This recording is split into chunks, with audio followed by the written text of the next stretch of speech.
بسم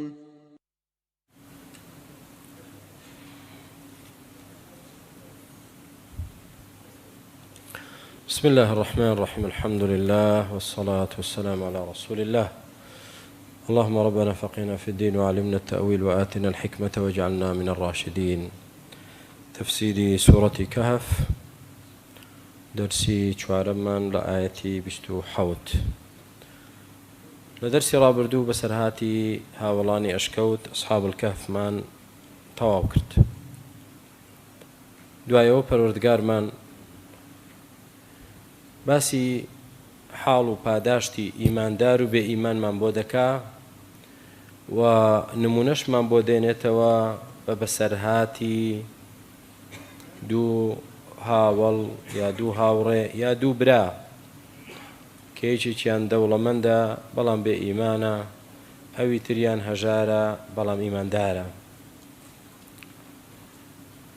لە چیەوە دەست پێ دەکا پەروەردگار؟ لەوەی کە فەرمان بە پێغەمبەرەکەی دەکا عەلەیهی السەڵات وەسسەلام بە خوێندنەوەی قورئان و کارپێکردنی و بانگەوازی بۆ لاکردنی. أعوذ بالله من الشيطان الرجيم. واتل ما أوحي إليك من كتاب ربك. أي محمد عليه الصلاة والسلام بخوێنەوە ئەو وەحیەی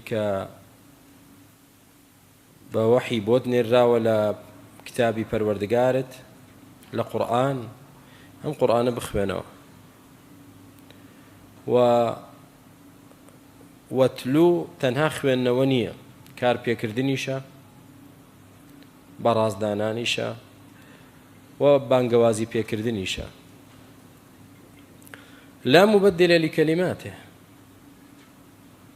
کتابێکە کە هیچ کەسێک نییە، هیچ زاتێک نییە بتوانێت کەلیماتی ئەم کتابی پەروەردگارە بگۆڕێت، وشەکانی بگۆڕێ، ڕستەکانی بگۆڕێ. ناتوانێت، کەس ناتوانێت. ئینا نحن نزلنا الذکر وئینا له لحافظون. پەروەردگار خۆی دەفەرمێ ئێمە خۆمان دامان بەزاندووە، خۆشمان دەیپارێزین.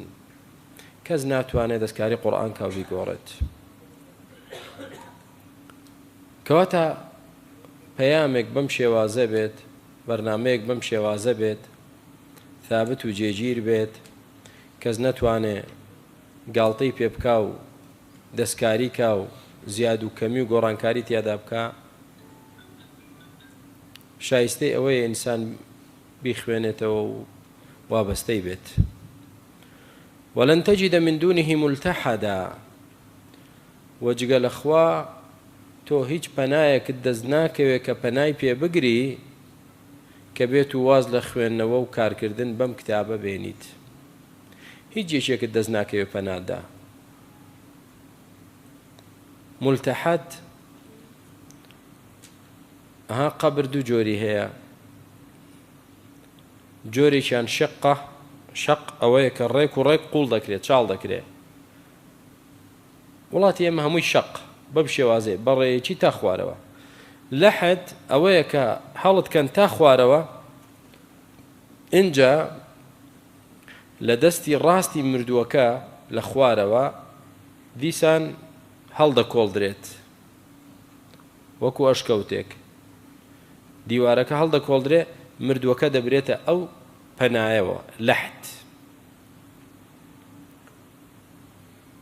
ملتحد یعنی لادان، ئەو شوێنەی کە تۆ بۆی بچی و خۆتی تێدا پەنادەی، کە مردووەکەت خستەوێ پەناددا، تەواو دیار نەما. وشەی ملتحد ئەوەیە، یعنی کە تۆ ئەی محەممەد عەلەیهی السەڵات وەسەلام، تۆ یا هەر کەسێکی تر کە واز بێنن لە خوێندنەوەی قورئان و کارکردن بە قورئان و پابەندبوون بە قورئان، ئەوە دڵنیا بە سزای خوات بۆ دێت و هیچ شوێنێکیش نییە خۆتی تیادا پەنا بدەیت و خۆتی تیادا حەشار بدەیت. سبحان الله، کە پێغەمبەری خوا عەلەیهی السەڵات وەسەلام ئەم هەڕەشەیەی لێ بکرێ، ئەی دەبێ ئێمە چی بین؟ ئەی ئەو کەسانەی کە ئەسڵەن حیساب بۆ قورئان ناکەن، پشتگوێیان خستووە، هەیە باوەڕیشی پێ نییە یا باوەڕی بە هەندێکی هەیە و کاری پێ ناکەن، بەخوا هیچ کەسێک نییە پەنایاندا لە خوا، عقوبە و سزای خوای پەروەردگاریان هەر بۆ دێت. خوای گەورە پەناماندا. کەواتە لەم ئاەتەوە تێگەیشتین ئێمەی موسڵمان پەروەردگار پەیامێکی بۆ ناردووین گۆڕانکاری تێدا ناکرێت، با بەڕێز و بەقەدرەوە وەری بگرین و بەڕێز و بەقەدریشەوە بیخوێنینەوە و کاری پێ بکەین و بیکەینە بەرنامەی ژیانمان. هەر کەسێ لە ئێمە ئێستا نێرااوێک بێتە لای بڵێ نامەیەکم هێناوە لە کەسێکی خۆشەویستەوە، چەندێک ئەو نامەی لا شیرینە، هەمووی دەخوێنێتەوە، چەند جار دووبارەی دەکاتەوە. هەر کەسێک لە ئێمە نامەیەکی بۆ بنێردرێ بۆ مۆبایلەکەشی نەک بە ڕەسمیش، لەلایەن کەسێکەوە خۆشی دەوێ، لەلایەن کەسێکەوە بە گەورەی دادەنێ، لەلایەن کەسێکی مەزنوو گەورەوە، دڵی زۆر بەو نامەیە خۆشە و چەند جار دەچێتەوە سەری و سەیری دەکاتەوە. دەی ئەم نامەیە لەلایەن خواوە بۆ هاتووە. ئەی مرۆڤ، دەزانی خوای گەورە وئین تەعودوا نعمەت الله لا تحصوها، نعمەتەکانی و چاکەکانی ناژمێردرێ، ئەوەندە چاکە لەگەڵمان، ئەوەندە باشە، ئەوەندە نعمەتی بەسەرماندا هەیە، کەواتە دەبێت خۆشمان بوێ. نامەی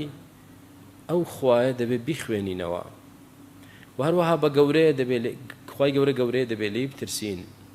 و هەروەها حەقە، نامەکە هەمووی حەقە، ڕاستیە، دەبێت کاری پێ بکەین. بۆیە براکانم فەرمانکردنە بە خوێندنەوەی قورئان و هەڕەشەکردنە لە پشتکردن لە قورئان.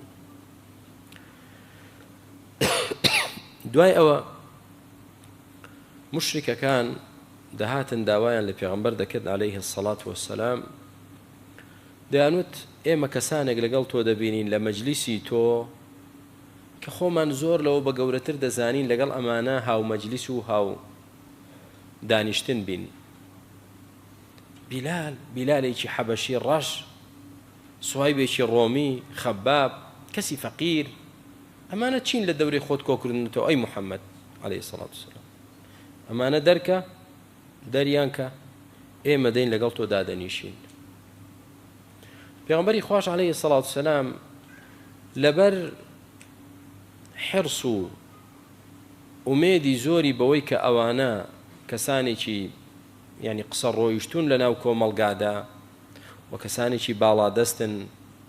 منزیلەت و مەکانەتی کۆمەڵایەتی خۆیانیان هەیە، ئەگەر ئەمانە ئیمان بێنن زۆر گرنگە. بۆیە پێغەمبەری خوا عەلەیهی سەڵات وسەلام خەریک بوو ئەو کارە بکە، بە هەژار و فەقیرەکان بڵێ ئێوە بڕۆن لە مەجلیسم دامەنیشن، بە ئەو دەوڵەمەند و دەسەڵاتدارانە بێن، دانیشتنی من لەگەڵوان تایبەت بێ. پەروەردگار ئاەتی ناردە خوارەوە، فەرمووی وەصبر نەفسەکە مع الذين يدعون ربهم بالغداة والعشي يريدون وجهه. أي محمد عليه الصلاة والسلام توشي أو هلا نبيت دان بخود دا بقرا وآرام بقرا لقل چه لقل أو كساني كيدعون ربهم دعاء عبادة ودعاء مسألة، لەگەڵ ئەو کەسانەی کە خۆی خۆیان دەپەرستن و یادی پەروەردگاریان دەکەن و لێی دەپاڕێنەوە بە بەیانیان و بە ئێواران. یوریدون وەجهە، کە هیچ مەبەستێکیان لەوە نیە تەنها ڕەزابوونی خوانە بێ. ئەی محەممەد عەلەیهی سەڵات وسەلام لەگەڵ ئەوانە دابنیشە، لەگەڵ ئەوانە دابنیشە. ئەوانە پێگەی ئیجتیماعی و کۆمەڵایەتیان نییە وەکو ئەوانی تر، بەڵام پلە و پێگە ئەوە حەقیقەتەکە لای خوا هەدبێت. لە دنیادا خەڵک بەدەسەڵات و بە پارە دەخەڵەتێت، بەدەسەڵات بە پارە، بە جوانی، بە هێز و باز و ئازایەتی، یعنی ئەم چەند شتانە هۆکاری ڕێزلێنانی خەڵکە. چێ دەسەڵاتی زۆر بێ خەڵک ڕێزی لێدەنێ، چێ پارەی زۆر بێ خەڵک بە گەورە سەیری دەکا، چێ جوان بێت ئەوە ناوی دەرکردووە متابعی زۆرە، چێ بە جوانی شەق لە تۆپەکە هەڵدا و بیخاتە ناو گۆڵەکەوە، ئەوە بە ملیۆنەها خەڵک متابعیەتی، خەڵک ئەوە پێوەریەتی، بەڵام لای خواوان نییە. وەصبر نەفسەکە مع الذين يدعون ربهم، لەگەڵ ئەوانە دان بە نەفسی خۆتدا بگرە و ئارام بگرە کە خواپەرستن گوێ مەدە ئەوەی ماڵیان نییە دەسەڵاتیان نییە پێگەیەکی کۆمەڵایەتیان نییە حساب بۆ شتانە مەکە ئەی محەممەد عليه الصلاة والسلام ولا تعد عيناك عنهم نەچی چاو لەوان تەجاوز پێ بکەیت چاو لەوان وەرجێڕی بۆ چێ بۆ ئەو کەسانەی تر کە خاوەنی دنیا و دەسەڵات و ماڵ و سامان و چی بچین تريد زينة الحياة الدنيا بەم کارەش چی دەستکەوێ و داوای چی بکەی جوانی و ڕازاوی دنیا ها من لەگەڵ فلان سەرکردەیەم لەگەڵ فلان لاعیبەم لەگەڵ فلان نازانم مصارع و ملاکیمەم لەگەڵ فلان دەوڵەمەندە ها ڕسمم هەیە لەگەڵ ئەو وەستاوم بۆی چی ناو دەرکەی تۆش من لەگەڵ فلانم تريد زينة الحياة الدنيا نەچی ئەو کارە بکە ئەی محەممەد عليه الصلاة والسلام ولا تطع من أغفلنا قلبه عن ذكرنا أي محمد عليه الصلاة والسلام گوێڕایەڵی ئەو کەسە مەکە کە دڵیمان بێ ئاگا کردووە لە یادی خۆمان گوێڕایەڵی ئەو کەسە مەکە کە دڵەکەیمان غافڵ کردووە لە یادی خۆمان ئەغفەلنا فاعیلەکە چێیە؟ خوا یعنی خوای گەورە خۆی وا لە کەسانێک دەکا غافڵ بن بێ ئاگا بن لە یادی خوا بەڵێ خواوا دەکا بۆ عقوبەتەن کەوەش کارە ساتە بەڕاستی خوا پەناماندا کە ئینسان خوای گەورە حەقی بۆ ڕوون کردەوە و ئیهمالی کرد حەقی بۆ ڕوون کردەوە و پشتگوێی خست خوای گەورە خەتم لەو دڵە دەدا دڵێکی بێ ئاگا و غافڵ دەردەچێ بۆیە دەفەرمێ ئەغفەلنا قەلبەه عن ذیکرینا ئێمە دڵیمان بێ ئاگا کردووە لە یادی خۆمان ئەو دڵی ئەو کاولە یادی خوای تیادا نییە ئێوە دڵی مردووە ئەوە دڵی مردووە گوێڕاڵی ئەو کەسانەکە نەکەی ئێ محەممەد عليه الصلاة والسلام کەواتە براکانم ئەغفەلنا قەلبەه یان لیسانەه عن ذیکرینا ئەغفەلنا قەلبەه عن ذیکرینا کەواتە زیکر تەنها بە لیسان نییە بە دڵە سەرچاوەی زیکر دڵە ئەو دڵت ئاگای لە خوا بێ ئەو دڵت شەرم لە خوا بکە لە خوا بترسێ خوای گەورەی خۆش بوێ ئەو دڵت ڕەجای ڕەحمەتی پەروەردگار بکە ئەو دڵت خوای پەروەردگار بە عەظیم و مەزن دابنێ کە دڵ ئاوەدان بوو بە یادی خوا چاوەڕێی هەموو کردارێکی جوان و گفتارێکی شیرینی لێ دەکرێت خاوەنەکەی کە دڵ بێ ئاگا بوو لە یادی خوا لە قسەی ناشیرین و کردەوەی سەقەت زیاتر لەو کەسە نایبینیت ئەغفەلنا قەلبەه عن ذیکرینا بۆیە یەکسەر چی واتبع هەواه کەوتە شوێن چی کەوتە شوێن هەوا و ئارەزووی خۆی چونکە کە دڵ غافڵ بوو ئەوجا ئینسان دەکەوێتە شوێن چی دەکەوێتە شوێن هەوا و ئارەزووە خراپە حرامەکانی کە دڵ یادی خوای تێدا بێت دەیگێڕێتەوە لە شوێن کەوتنی هەوا و ئارەزوو إن الذين اتقوا إذا مسهم طائف من الشيطان تذكروا فإذا هم مبصرون مرۆڤ تا لە ژیاندا بێ شەیطان لێی ناگەڕێ بەڵام کە دڵت بە ئاگا بوو لەگەڵ خوا بوو تەقوادار بوو شەیطان هەرچەندە بێتە سەر ڕێگات و کەمینت لێدانێ و بەزەلەشت بەرێ دەیتەوە سەر ڕێگا تذكروا فإذا هم مبصرون خوای گەورە دێتەوەیات و حەق دەبینیتەوە و دەیتەوە سەر ڕێگای ڕاست هەندێک جار سایقێک خەوی دێ زۆر جاروە لە دەستی وەردەگرێت لە جادە لادا بەڵام دێتەوە هۆش خۆی و دێتەوە سەر جادەکە هەشە تەواو خەوی لێکەوت و ڕۆی هەڵدێرا ئیماندار جارجار خەوی بەسەردا دێ كل بني آدم خطاء بەڵام دێتەوە سەر ڕێگا تەوبە دەکا بەڵام ئینسانی فاجر و ئینسانی فاسق و منافق و کافر نا بەجارێک دڵەکەی کۆتایی پێات خەوی لێکەوت و لەسەر ڕێگای ڕاست نەما و لایدا وكان أمره فرطا ئەو کەسەی کە پێت دەڵێن گوێڕایەڵی مەکە کاروباری خۆی هەمووی لە سنوور دەرچوو بەزایە چووە بۆ نەبێت بۆ خۆی کەسێکی سەرکەوتوو بێ لە ژیانیدا هیچنی هیچ کاکە چۆنی نابینی چەندێک پارەی هەیە کورە برای من بەخوا بوونی پارە نیشانەی سەرکەوتنی مرۆڤ نییە بوونی پارە نیشانەی سەرکەوتن نییە ئەی نابینی گەیشتە چپ لەو پۆستێک بۆ خوا ئەوەش نیشانی سەرکەوتنی ژیان نییە. بڕۆ لە ناخی بکۆڵەرەوە و لە ژیانی بکۆڵەرەوە لە ماڵی خۆیدا دۆزەخە، خۆی لەگەڵ خۆی شەڕ دەکات، خۆی لە خۆی ڕازی نییە، مرتاح نییە، دڵی ئاسوودە نییە. با ماڵی هەبێ، با دەسەڵاتی هەبێ، بۆیە وەکانە ئەمڕه فڕوتا، یعنی کەسێک ملیاردێرە بەڵام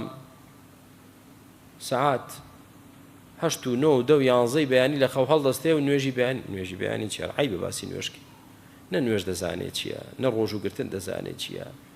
نە ڕۆژێک کتابەکەی خوا بەدەستەوە دەگرێت و ئاەت قورئان دەخوێنێتەوە، نە زیکری خوا دەکا. ئێستا من معجب بم پێی، یعنی سەرسام بم پێی،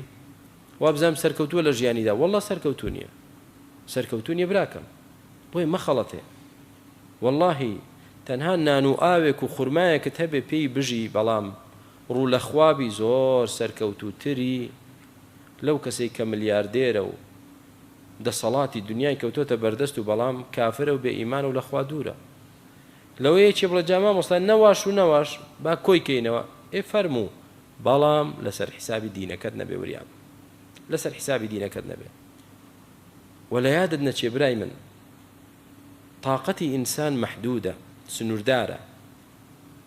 ئەوانەی کە لە دنیا ئەوە پێشکەوتون، یعنی لە هەندێک شتدا خوای گەورە فەرموویەتی یعلمون ظاهرا من الحیاة الدنیا،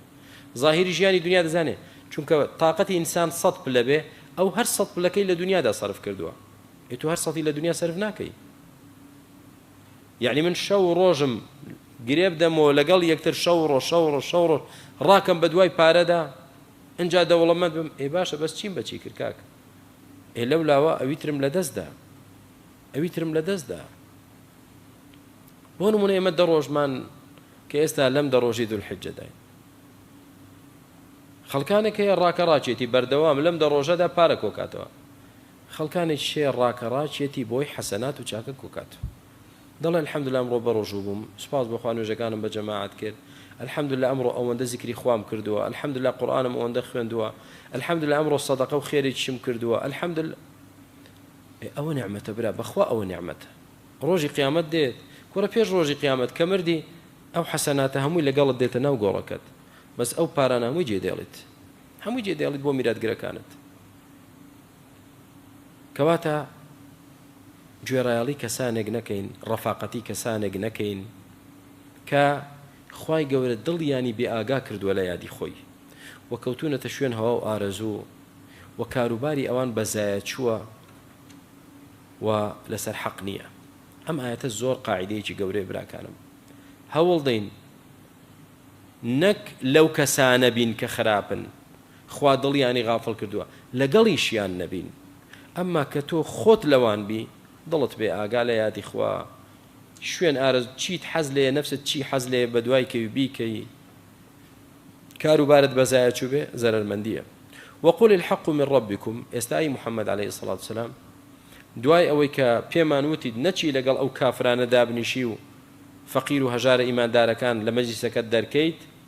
ئێستا پێیان بڵێ حەق ئەوەیە کە من بۆم هێناون لەلایەن خواوە. اینجا فمن شاء فليؤمن، چێ دەیەوێت با ئیمان بێنێت، وەکە ئیمان بێنێ خۆی بەرهەمی ئیمانەکەی خۆی دەبینێت، تام و چێژە شیرنەکەی دەبینێ لە دنیا پێش قیامەت. ومن شاء فليكفر، چێش حەز دەکا با کافر بێ، بێمنەتین لێی با کافر بێ، زەرەر لە خۆی دەدا، عاقیبەتی کوفر هەڵبژاردنەکەی خۆی دەیبینێت، کافر بە تۆ. بەڵام کە کوفرت هەڵبژارد چی؟ ئەمە هەڕەشەیە، نەک ئیقرار بێ. ئینا ئەعتەدنا للظالمینە نارا ئەحاط بهم سورادقها، ئێمە بۆ ئەوانەی کە کوفر هەڵدەبژێرن و ستەم دەکەن و زاڵمن شەریک بۆ خوا دادەنن، ئێمە ئاگرێکمان بۆ داناون، بۆمان تەرخان کردوون کە بڵێسەی ئاگرەکە وەکو دیوار دەوری داون، ئەحاط بهم سورادقها ئەی جودران النار. این چۆن خێمەیەک کە دەچیتە ژێریەوە دەوری داوی، ئاگر ئاوا دیواری هەیە، دیواری ئاگر دەوری داون، ئەحاط بهم سورادقها، یعنی لێدەرچوونیان نییە. تۆ کە ئاگر پەنا بەخوا لەم لایەبەر بێت ڕادەکەی بۆ ئەولا ئاگری لێ نییە بەس کە هەر چوار دەورەت دایر مادایر بوو بە ئاگر تەواو بۆ کوێ ڕادەکەیت لە ناو ئاگردان و دەوریشیان دیواری ئاگرە ئەحاڵتە بهم سوڕادیقا وإن يستغيثوا ئەی کە ئینسان لە شوێنی واگەرم بێت تینووی دەبێ کە داوایان کرد بە فریایان کەون و ئاویان بدەنێ یوغاثوا بما بەسەر چاو ئاوتان بۆ دێنین فریایان دەکەون بە ئاوێک بەڵام ئاوەکە چییە کەلموهلی وەکو زەیتی ئەو پەڕی دەرەجەی کوڵاو تواوە جاوەرە زەیت چەند گەرم دەبێت یعنی ئاوی گەرم جیاوازە یعنی بەس ئاو گەرم بێ بەڵام کە وەک زەیتی لێ هات زۆر قورستر و ترسناکتر یەشوی الوجوه کە ئاوەکەیان بۆ دێنن جارێ دەمی لێی نەداوە وە قومێکی لێی نەخواردۆتەوە دەم و چاوی هەڵدەقرچێت و دەبرژێت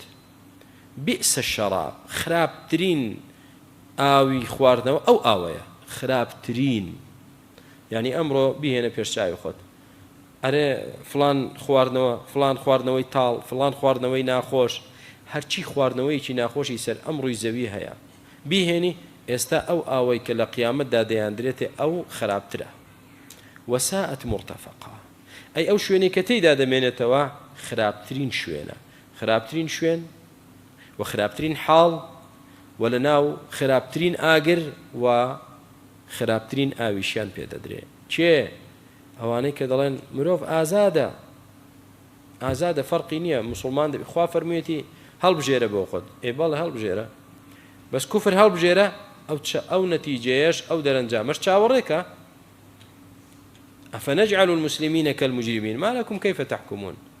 یعنی کە دەڵێن ئازادیە یعنی موسڵمانێک و کافرێک وەکو یەکە قەت وەکو یەک نییە چۆن وەکو یەکە موسڵمان خوا خۆشی دەوێت لێ ڕازیە موسڵمان پیاوی چاکە لەسەر ئەسڵی ئیمانەکەی پیاوی چاکە ئەمما لەولاوە تەسەڕوفاتی خراپکە ئەوە شتێکی ترە ئیسلام پێی ڕازی نییە بەڵام کافر پیاوی خراپە لەسەر ئەسڵی کوفرەکەی کارێکی خراپی کردو بێ باوەڕە بەو خوای دروستی کردووە بۆیە چی چاوەڕێی دەکە ئەو عقوبەیە چاوەڕێی دەکە ئەو کەسانەی کە کوفریان هەڵبژێرن ئەو کەسانەی کە ئیمان هەڵدەبژێرن إن الذين آمنوا وعملوا الصالحات إنا لا نضيع أجر من أحسن عملا براستي أواني كإيمانيان هنا وكردوي چاکەکانیان کرد ئەوە پاداشتیان زۆر گەورەیە لای خوا بۆ چونکە بەڕاستی ئێمە ئەجر و پاداشتی ئەو کەسانەی کردەوەیان چاکە بەزایی نادەین إنا لا نضيع أجر من أحسن عملا ئەم بڕگەیە ئیسیفادەی لێ بکە برای موسڵمان خوشتی موسڵمان تەنها خوایە پاداشتی چاکەکار بەزایە نادات تەنها خوایە ئەجینا وەرە خۆت بکوژە و ببڕە بۆ حیزبێک کە یەکێکی تر هات تۆ وەلا دەندرێیت و ئەوی تر دێت پێش کوڕە کاکە من نازانن چم کردووە بڕۆ ئەولاوە چێیە ئەجری چاکەکار بەزایە نادا ئەڵڵاه بۆیە ئەوەی دەیکەی بۆ خوا بیکە ئیش بۆ خەڵک مەکە خەڵک سپڵێ و بێوەفایە بێ ئەمەکە ئیلا من ڕەحیم الله ئیشی بۆ دەکەی دوایی یەکشت بەدڵی نەبێ لە تۆ ببینێ هەرچی چاکەکان زەڕبی سفر دەکات و چاکەی تۆ لەبەر چاو نابێنێت چاکەی تۆ لەبەر چاو نامێنێ ئەوەی کە چاکە لای بەزایە ناچێ بەس خوایە بۆیە چیت پێ دەکرێت لە چاکە هەمووی لەگەڵ ئەو بیکە نمونە بۆی تێ بگەین دوو خاوەن ئیش هەیە دوو خاوەن ئیش یەکێکیان ئیشی بۆ دەکەی بەس بەخوا زەحمەتە حەقی تەواوی خۆت بداتێ لەوانەیە زۆری لێ بخوا ئەوەی تریش لەوانەیە بە نوقسانی پێت بدا و پێشی بکرێ هەر هیچت ناداتی خاوەن ئیشەکەی تر چییە ڕۆژانەی تۆ کە 10,000 بێ ئەو 70,000 دەداتێ ڕۆژانە 10,000 بێ لەوانەیە 700,000 بداتێ و یەک مسقال زەڕەش لێت کەم ناکاتەوە عاقڵیش بۆ کامیان دەکات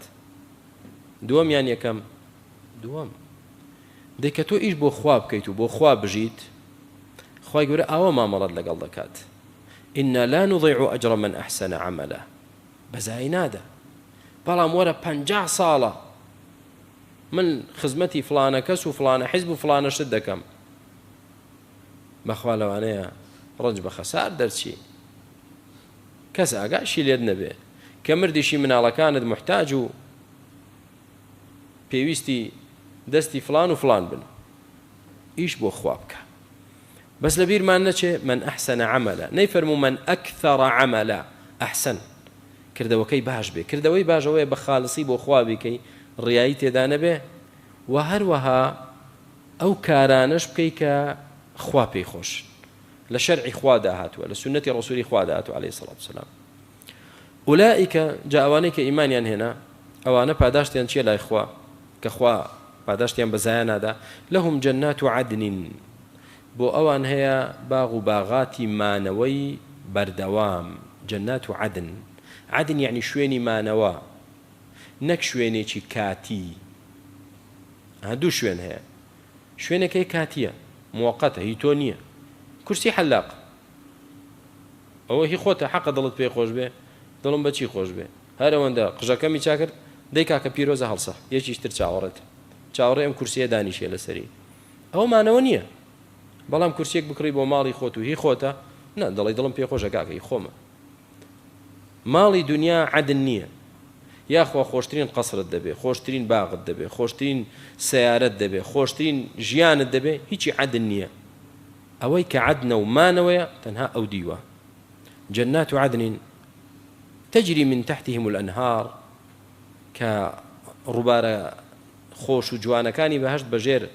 ماڵەکانیان و قەسر و کۆشک و تەلارەکانی و درەختەکانیاندا دەڕوا يحلون فيها من أساور من ذهب دەڕازێنرێنەوە چیان لەبەر دەکرێ بازنی ئاڵتون کە لەوێ دروستە ويلبسون ثيابا خضرا من سندس واستبرق و پۆشاکی سەوز چکە جوانترین وەرزی بەهارە بۆ چکە دەشت و دەر هەمووی چییە سەوزە ئەو جلەیان لەبەر دەکرێت من سندس واستبرق لە حەریری تەنک و لە هی ئەستور هەردوو شێوازەکەی متكئين فيها على الأرائك لەوێ پاڵیان داوەتەوە لەسەر سەریرەکان و تەختەکانی خۆیان کە ڕازێنراونەتەوە بە پەردە و پەردەی جوان نعم الثواب وحسنت مرتفقة ئەمە خۆشترین پاداشتە تۆ لە خۆشترین شوێنیت و لە خۆشترین ژیان دایت خۆشترین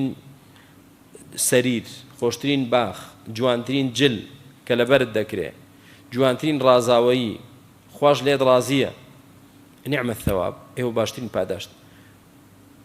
وحسنت مرتفقة ئەو شوێنێک کە ئەوانیش تێدا دەبن باشترین شوێنە چاکترین شوێنە وەرە 50 ساڵ بۆ حیزبێک ئیشکە ئەنجا دوایش بە شەڕەشەق و واستە و ڕشوە و بەرتیل ئەرێ دەبێت 200 مەتر 100 مەتر بدرێتێ لەو زەویە فراوانەی خوایە نەدرێتێ بەس زەویەکە بۆی بۆ خۆت بیکەی ئەویش لەدەی یەکێکی ئەگەر بیدرێتێ یان نەیدرێت ئەی خوای گەورە چیت پێ دەبەخشێ نعم الثواب وحسنت مرتفقة بزانە جەنات عەدن خوای گەورە چیت پێ دەبەخشێ ئیش بۆ خوا بکە لهي أهلي دوزخ فرمي بئس الشراب وساءت مرتفقة ليرة فرمي نعم الثواب وحسنت مرتفقة براوردي أو دجيانك أرزو أسماني فرق إنجا كبراوردي پاداشتی هەردووچیانی کرد لە قیامەتدا ئێستا حاڵی هەردووچیان دێنێ لە دنیادا دەوڵەمەندێک کە دنیای هەیە و بەهۆی خۆشی دنیا و قیامەتی لە دەستداوە فەقیرێکیش کە ئیمانی هەیە و بە ئومێدی پاداشتی قیامەتە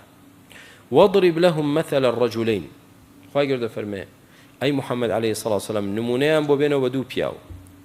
زانایانی تەفسیر هەندێکیان دەفەرمون ئەو دوو پیاوە برای یەکتر بوون یەک باوک بوون کە باوکیان مرد میراتی بۆ جێهێشتن یەکێکیان سەدەقە و خێری دەکرد و دایە خەڵکانی فەقیر و هەژار و ئەوی تریان پارەکەی هێنا باغ و باغاتی پێکرد و بەهەشتێکی دنیای بۆ خۆی دروست کرد ئێستا بزانین ئەو دوو برایە یا کە برانین هاوڕێن بزانین چی بە یەکتر دەڵێن جعلنا لأحدهما جنتين من أعناب بۆ یەکێکیان چیماندانا دوو باخی ترێ مێو باشە وحففناهما بنخل و دەوری هەردوو باخەکەشیمان بەچی بۆ داوە دار خورما یعنی منزەرێکی زۆر جوانە زۆر جوان باخێکت هەیەترێ و دەور دراوە بە خورما لەو لاشەوە هەمان باخی تر و لە نێوانیشیاندا چی هەیە وجعلنا بينهما زرعا زرعات أنواعی کشت و کاڵی تریش ئەوە لە نێوانیاندا کردوویەتی یعنی بڵێ ئەنواع شتی هەیە زرعات و خورما و ترێ و كلتا الجنتين آتت أكلها هەردوو باخەکەشی خواردنەکەی پێگەیشت بەرهەمەکەی پێگەیشت ولم تظلم منه شيئا هیچی لێ خەسار نەبوو هیچی لێ نوقسان نەبوو هیچی پوچ دەرنەچوو هەردووچی ترێ حساب مەکە چەنی هەیە خورما حساب مەکە چەنی هەیە و ئەو زرعاتەی نێوانیان حساب مەکە چەنێکی هەیە هەمووی بەرهەمەکەی پێگەیشتووە ئێستا سەیر دەکات زۆر دڵی پێخۆشە لە هەموو ئەوانش خۆشتر وفجرنا بينهما نهرا فجرنا بينهما نهرا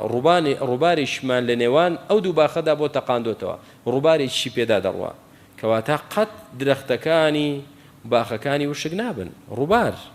نەگوڵا بیرێک هەر ڕووبارێکی کاملی هەیە وكان له ثمر دا بەروبووم و میوەی زۆری هەبوو ئەو ساڵە فقال لصاحبه بەهاوڕێکەی خۆی وت وهو يحاوره کە گفتوگۆی لەگەڵ دەکرد سەرزەنشتی دەکرد کاکە تۆ هیچ نازانی و تۆ چاول لێیە وەکو من زیرەکنی وەکو من عاقڵنی بە هاوڵەکەی خۆی وت ئەنە ئەکثر منکە مالا وأعز نفرا من هەم ماڵم لە تۆ زیاترە هەم نەفەرم لە تۆ زیاترە خزمەتکارم هەیە پاسەوانم هەیە حیمایم هەیە کەسانێک هەیە هەمووی لە دەوری من دێن و دەچن و خزمەتم دەکەن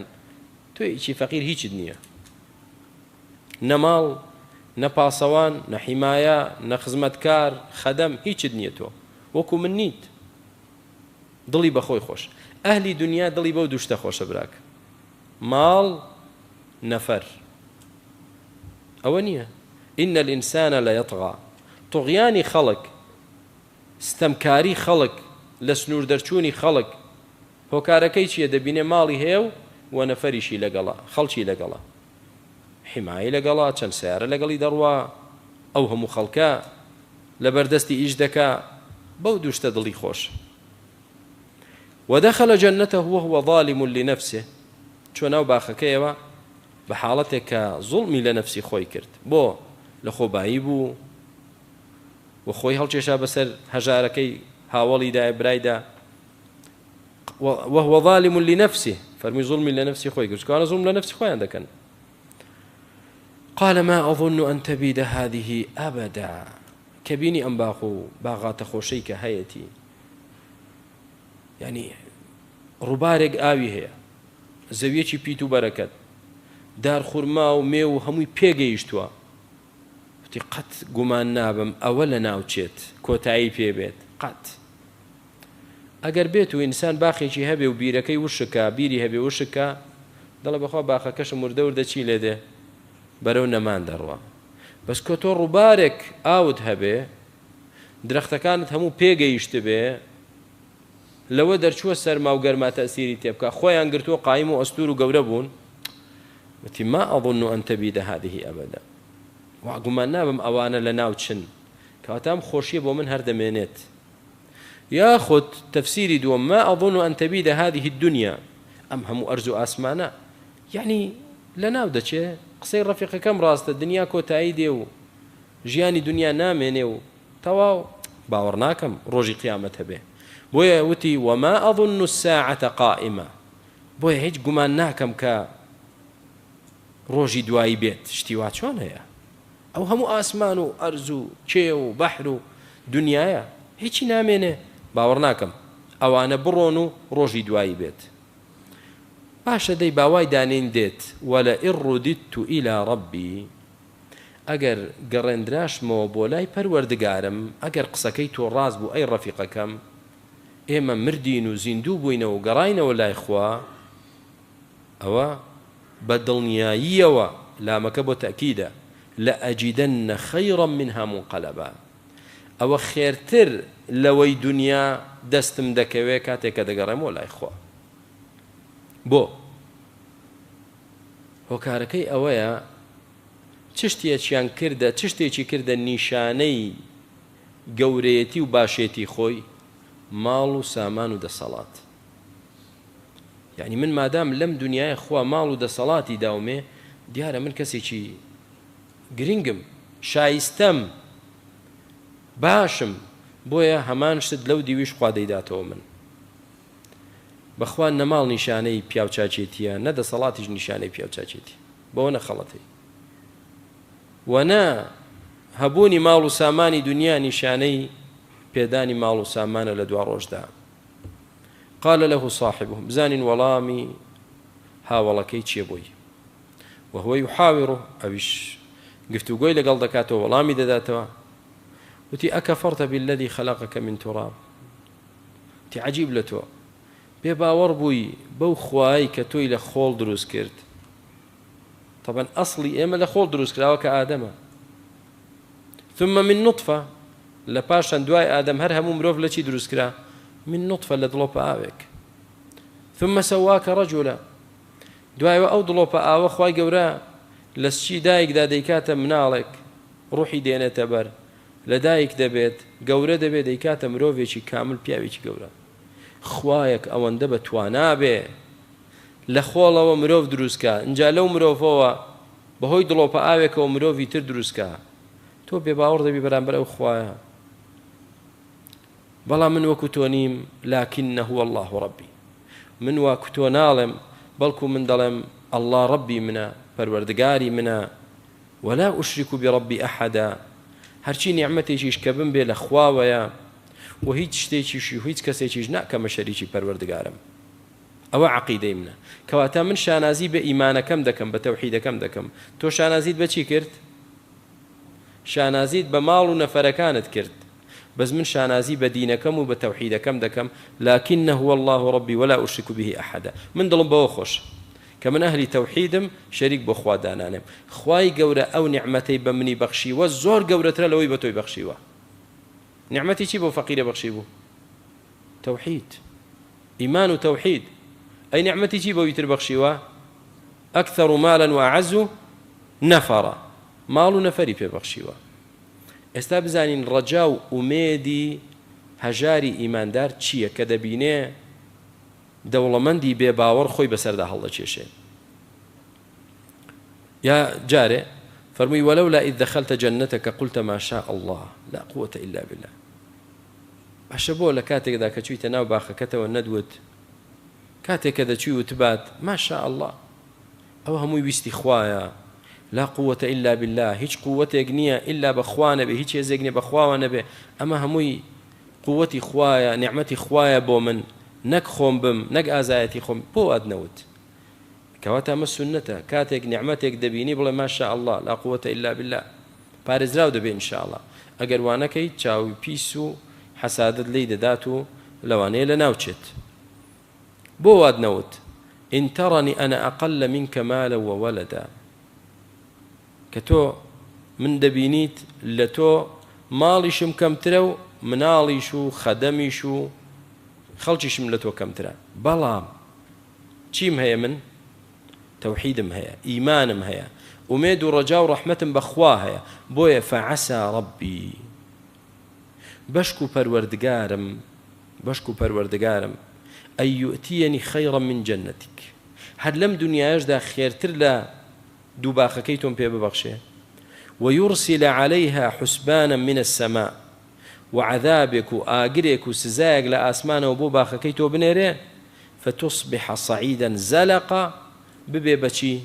ببي با يك پارچە خۆڵ حیچی نەمێنێ لوس، زەلقا ئینسان لەسەری بخلیسکێت، حیچ نەماوە، نە درەختێک، نە زەرعێک، نە مێوێک، نە خوورما، هیچ نەما هیچ. فتصبح صعيدا زلقا. بەدووری مەزانە ئەی کابرا خوا ئەوە بەسەرت بێنێ. و منیش بێ ئومێد نیم لە ڕەحمی خوا کە خوا ماڵم پێ ببەخشێ. ئەوە ئومێدی مسلمانە، ئەوە تەفاؤلی مسلمانە. وابە براکەم، دائیمەن وابە. کاتێک دەبینی خەڵک هەیەتی تۆنیتە بێ ئومێد مەبە لە ڕەحمی خوا، أو أميدتها به فعسى ربي أن يؤتيني خيرا من جنتك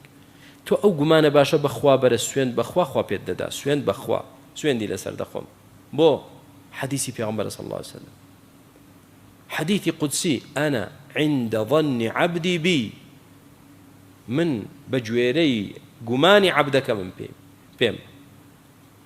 ئەگەر گومانی باشم پێبەرێ باشەی بۆ بکەم بۆی دەکەم باشم پێبا بۆی دەبم و لە حەدیثێکی تردا پێغەمبەری خوا عەلەیهی سەڵاتو وەسەلام دەفەرمێ تەفاءەلوا بالخەیر تەجیدوه چاوڕۆشن و دڵگەش و بە ئومێد بن بە خەیر کە دەستان دەکەوێت ئومێدت وا بێ بە ڕەحمی خوا برا خوا زۆر دەوڵەمەندە مەڵێ مستحیل نییە بۆ خوا هیچ شتێک بۆ خوا مستحیل نییە ئەمڕۆ تۆ فەقیریت نەخۆشیت بێدەسەڵاتیت بەس ئەو ئومێدە گەورەت بەخوا هەبێ ڕەجای ڕەحمەتی خوا بکە سوێن بەخوا خوا پێت دەبەخشێ فعسى ربي ئەوە ئومێدێکی گەورەیە ڕەجای ڕەحمەتی خوای کرد أو يصبح ماؤها غورا فلن تستطيع له طلبا یان ئەوەیە ئاوی ڕووبارەکەی تۆ کە لە ناو دووباخەکەتدا تەقیوەتەوە و ڕووبارێکی دروست کردووە بە ناخی زەویدا بباتەوە خوای گەورە ئاو کە دەتەقێتەوە بۆ سەر زەوی دێ غەور بەعەکسەوە هەر ڕۆ دەچێ ئاوەکە بۆ خوارەوە لێی دەد مەترێکە بیکە دوان نایگێتێ بیکە 10 مەتر نایگێتێ بیکە 100 مەتر نایگێتێ 200 مەتر نایگێت ئەو کاتەکە ئاو نەما باخ چی لێ دێ باخەکە دووشک دەبێ جا بزانین ئومێدی کابرای ئیماندار هاتەجێ تەوەقوعەکەی هاتەجێ خوای گەورە فەرمێ وەئوحیط بثەمەرێ سزای خوا دەوری باغ و زرعاتی کابرایدا هەموو بەروبوومەکەی فأصبح يقلب كفيه کە لە ناوی برد کابرا ئەوە دەست ئاوا لێ دەکات و هەڵی دەجێڕێتەوە